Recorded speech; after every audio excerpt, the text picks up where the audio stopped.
মোর গান হোক বহু আস্থাহীনতার বিপরীতে এক গভীর আস্থার গান।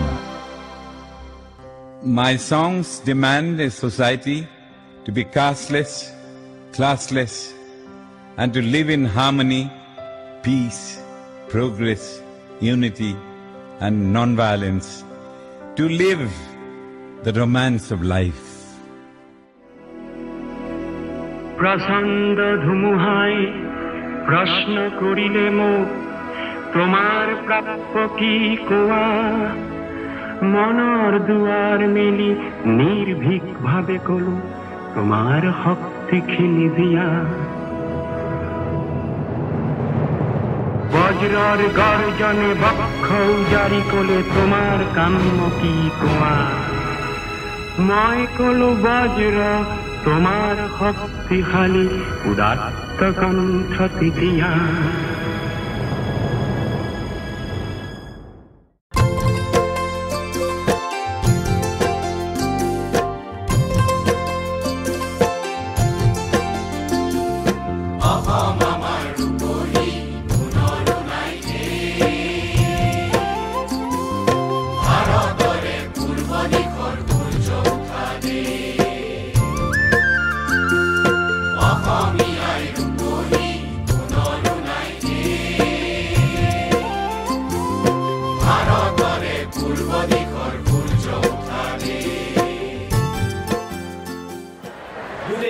সমাজখন একতাৰ দূৰেৰে বান্ধাই নহয়,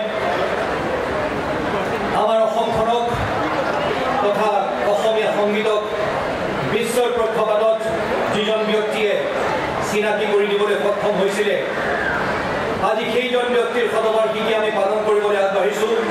আজি সমগ্ৰ অসমতে সুধাকণ্ঠ ডক্টৰ ভূপেন হাজৰিকাৰ আজি এই ৪ৰ্থ মৃত্যুবাৰ্ষিকী উদযাপিত হৈছে। কেৱল অসমতে নহয়, অসমৰ বাহিৰতো উদযাপিত হৈছে।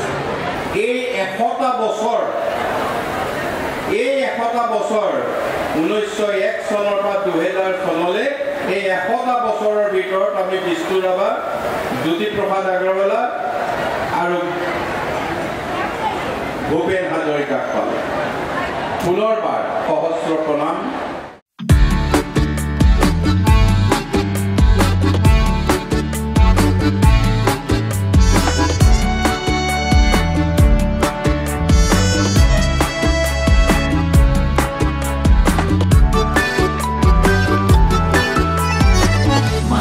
মানুহৰ বাবে যদিহে অকণোনে ভাবে, অকণি সহানুভূতিৰে ভাবিব কোনে নোকোৱা সমনীয়া।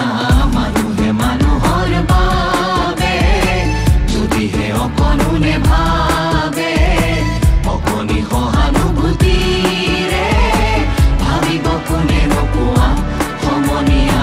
মানুহে মানুহৰ